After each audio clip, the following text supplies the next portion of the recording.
Ukraine दौरे के 4 दिन बाद प्रधानमंत्री नरेंद्र मोदी ने रूस के राष्ट्रपति व्लादिमीर पुतिन से बात की है। मोदी ने सोशल मीडिया एक्स पर मंगलवार को इसकी जानकारी दी। उन्होंने लिखा कि पुतिन से भारत रूस की स्पेशल और स्ट्रेटेजिक पार्टनरशिप को मजबूत करने को लेकर बात की गई। उनसे रूस यूक्रेन जंग को लेकर भी विचार साझा किए गए। 2 महीने में ऐसा दूसरी बार हुआ है जब पीएम मोदी की जंग रोकने को लेकर रूस के राष्ट्रपति पुतिन से बात की हो।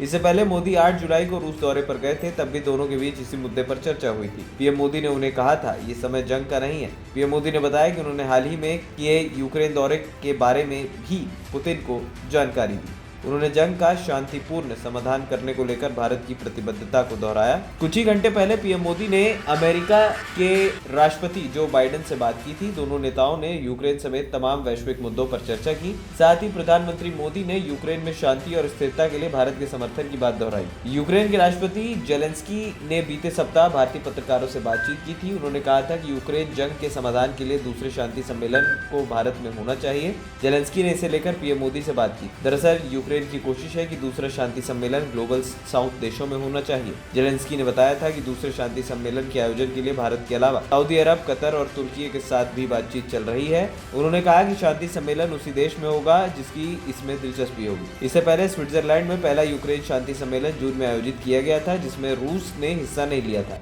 अब यूक्रेन शांति के लिए अपनी शर्तों को आगे बढ़ाने और रूस के प्रतिनिधियों को इसमें शामिल करने के लिए एक बार फिर से पीस समिट कराने पर जोर दे रहा है। पीएम मोदी ने पिछले हफ्ते 23 अगस्त को यूक्रेन दौरे पर थे। इस दौरान राष्ट्रपति वोलोदिमीर जेलेंस्की के साथ बैठक में मोदी ने कहा था कि भारत हमेशा से शांति के पक्ष में रहा है। मैं कुछ दिन पहले रूस के राष्ट्रपति पुतिन से मिला था, तब मैंने मीडिया के सामने उनकी आंख से आंख मिलाकर कहा था कि ये युद्ध का समय नहीं है। मोदी और जेलेंस्की के बीच यूक्रेन के मेरिन्स्की पैलेस में करीब 3 घंटे बैठक हुई। उन्होंने जेलेंस्की को भारत आने का न्योता भी दिया। मोदी जेलेंस्की के साथ यूक्रेन नेशनल म्यूजियम भी गए, जहां उन्होंने जंग में मारे गए बच्चों को श्रद्धांजलि दी। उन्होंने बच्चों के मेमोरियल पर डॉल भी रखी। एएनपी टाइम्स की रिपोर्ट।